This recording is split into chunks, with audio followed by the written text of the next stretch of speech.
નમસ્તે વિદ્યાર્થી મિત્રો, આજે આપણે ટાટ સેકન્ડરી અને ટાટ હાઈ સેકન્ડરી માટે શિક્ષણ અભિયોગ્યતાના મહત્વના પ્રશ્નો જોવાના છે. વિડીયોમાં અંત સુધી જોડાયેલા રહેજો. ચાલો વિદ્યાર્થી મિત્રો શરૂ કરીએ. પ્રશ્ન નંબર 1. હિન્દુ શાસ્ત્રો પ્રમાણે વિકાસની પ્રથમ અવસ્થા કઈ છે? તો બ્રહ્મચર્યાશ્રમ. પ્રશ્ન નંબર 2. જીન પિયાજેના જ્ઞાનાત્મક વિકાસના સિદ્ધાંત મુજબ કયા તબક્કામાં બાળક ઓબ્જેક્ટ પરમેનન્સ વસ્તુ સ્થાયિત્વ વિકસાવે છે? તો સંવેદનકારક તબક્કો. પ્રશ્ન નંબર 3.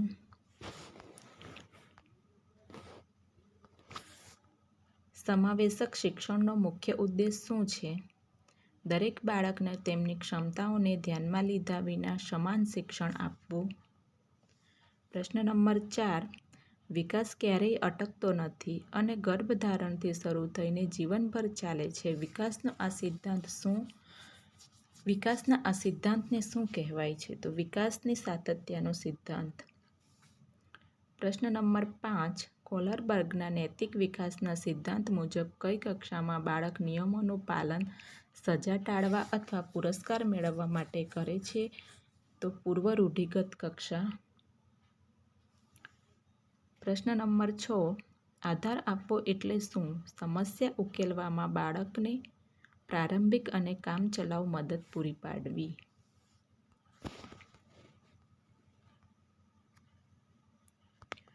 પ્રશ્ન નંબર 7. જે પ્રેરણા બાળકને કોઈ બાહ્ય પુરસ્કાર મેળવવા માટે કાર્ય કરવા પ્રેરિત કરે છે તેને શું કહેવાય છે?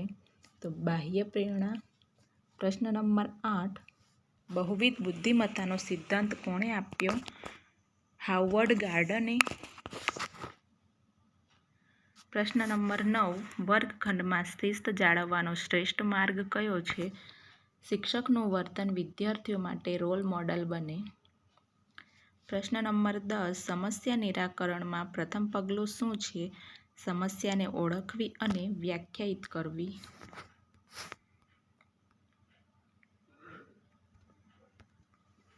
પ્રશ્ન નંબર 11.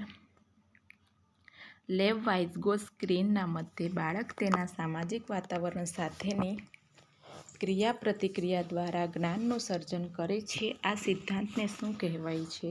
તો સામાજિક સાંસ્કૃતિક સિદ્ધાંત.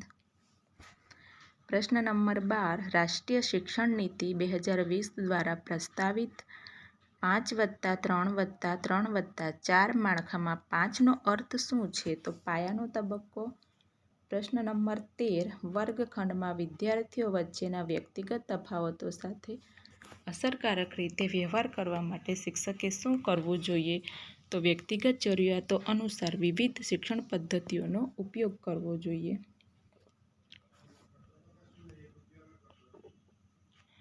પ્રશ્ન નંબર 14. વિકાસના તબક્કાનો યોગ્ય ક્રમ કયો છે?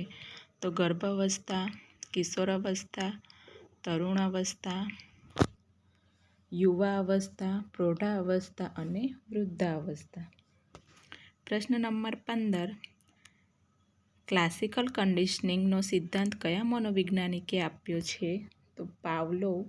પ્રશ્ન નંબર 16. સર્વાંગી વિકાસને અસર કરતા પરિબળો કયા છે? વારસો, વાતાવરણ, પરિપક્વતા અને પ્રેરણા.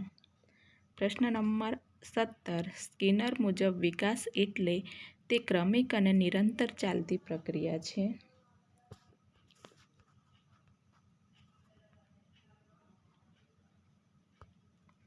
પ્રશ્ન નંબર 18.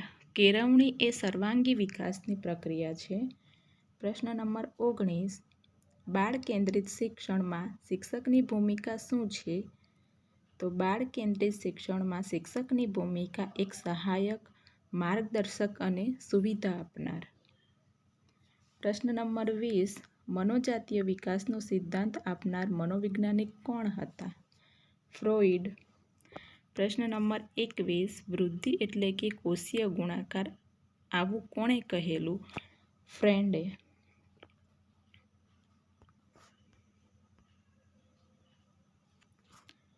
પ્રશ્ન નંબર 22. સ્વાવલંબન અને સ્વતંત્ર માટેની તીવ્ર ઝંખના કઈ અવસ્થામાં જોવા મળે છે? તરુણાવસ્થા. પ્રશ્ન નંબર 23 સંક્રાંતિકાળની અવસ્થા એટલે કે તરુણાવસ્થા. પ્રશ્ન નંબર 24 પિયાજે સૂચવેલા જ્ઞાનાત્મક વિકાસના તબક્કાઓને બાળકની ઉંમરના ચઢતા ક્રમમાં ગોઠવો. તો પહેલાં આવશે સંવેદનકારક, બીજા નંબર પર આવશે પૂર્વ માનસિક ક્રિયાત્મક વિચાર, ત્રીજા નંબર પર આવશે મૃત માનસિક ક્રિયાત્મક અને ચોથા નંબર પર આવશે ઔપચારિક માનસિક ક્રિયાઓ. પ્રશ્ન નંબર 25 વૃદ્ધિ કઈ અવસ્થા બાદ અટકી જાય છે? તો વૃદ્ધિ યુવા અવસ્થા બાદ અટકી જાય છે.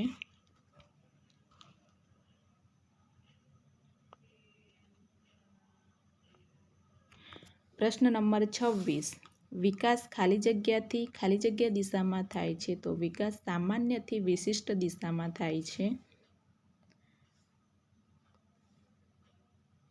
પ્રશ્ન નંબર 27 કોના મતે વિકાસ એટલે કે ગુણાત્મક ફેરફાર? હરલોકના મતે વિકાસ એટલે કે ગુણાત્મક ફેરફાર. પ્રશ્ન નંબર 28 મનોજાતીય વિકાસનો સિદ્ધાંત કયા વૈજ્ઞાનિકે આપ્યો છે? તો મનોજાતીય વિકાસનો સિદ્ધાંત ફ્રોઈડે આપ્યો છે.